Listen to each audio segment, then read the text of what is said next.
Hello everyone, it's me, Mrs. Gronert. Do you know what I have right here? Well, I have a wheel and an axle. I have a simple machine, and this is a wheel and axle racer. You're going to get to make this project with me right now. Let's take a look at what you need to complete this activity.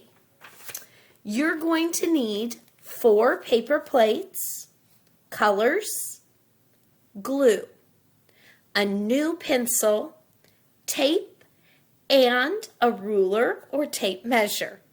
If you need to pause the video to get those supplies ready, do that now.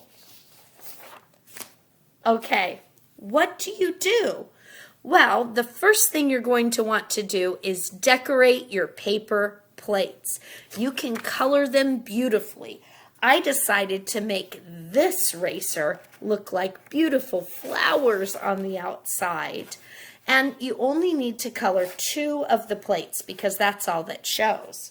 But I already have a new racer started, and I colored this one with just a fun design. You can really make your wheels look however you want. If you need to pause the video to go ahead and finish coloring, do that now. And let's take a look at what we do next. The next thing you're going to do when you finish coloring is use your ruler or tape measure to find the center of the plates. Then you're going to make a dot in the center. I'll show you how to do that right now. So I have my plates here, and I'm going to go ahead and take my measuring tape, and I'm going to measure across the center of my plate. I want to try to make sure I get that in the middle of the plate. See how it's kind of in the middle? Yeah. And then I'm going to look, how long is my paper plate? Well, my paper plate is 9 inches across. So the center of 9 is 4.5. Yeah, right there, 4.5. So I'm going to set that down, and then I'm going to make a nice dot right at 4.5 in the center of my plate, just like that. There we go.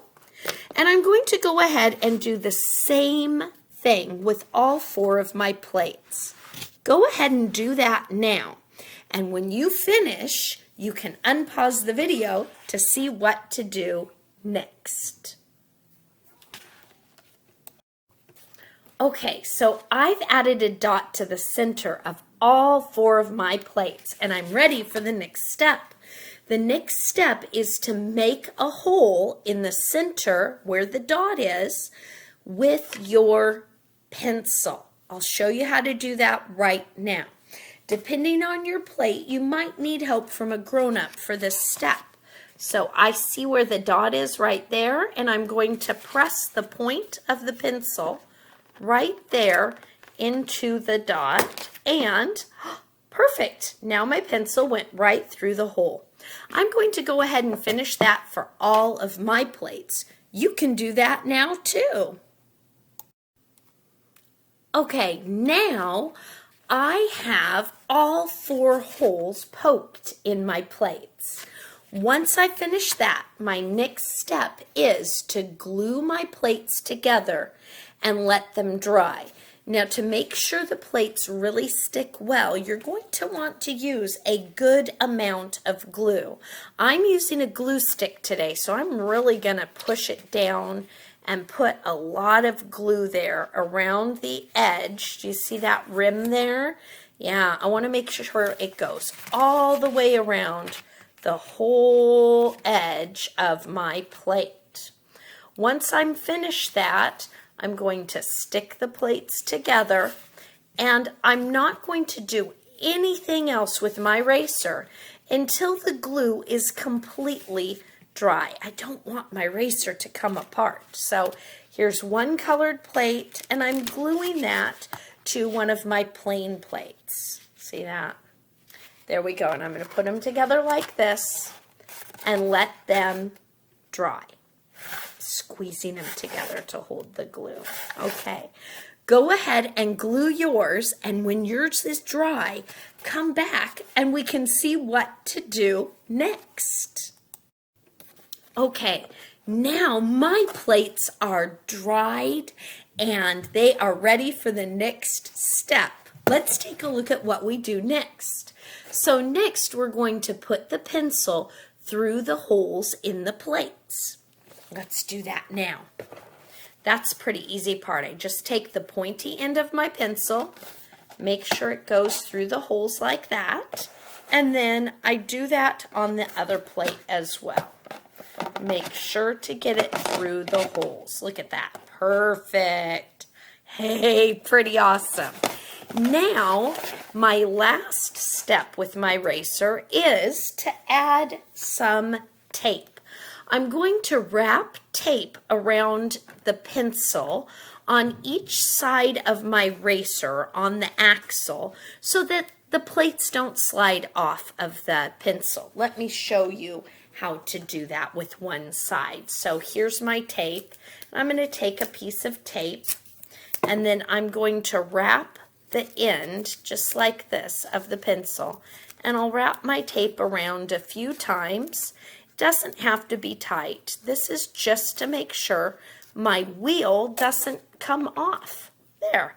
Now I'm going to do that on the inside as well. I'll do that on each spot on my axle because I want to make sure my plates stay on. See that? I just started that and I'll wrap that one around. I'll go ahead and finish and then I'll show you when I'm all done. Okay. Now I've placed my tape on each side of the paper plates on my axle, and I am ready to have some fun. Yay!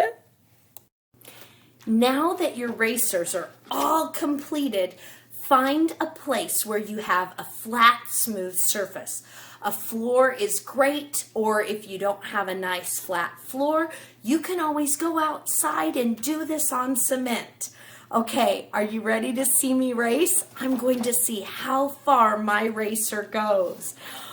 1, 2, 3. Wow, look at that! It's still going. Wow, it hit the wall. I wonder if my other racer will work as well. Let's see. 1, 2, 3. Oh, I think I made that one go off curvy. Oh my goodness, look. My flower racer won that race. I can't wait to play that again. You can race your racer, your wheel and axle racer, with a friend, or you can just do it with someone in your family, or even, just like I did, on your own.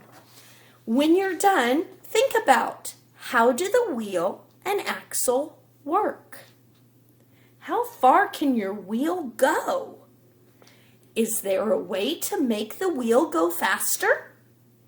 What design changes could you make to improve your wheel and axle racer? I can't wait to see your wheel and axle racers in motion. Have fun, everybody. See you soon.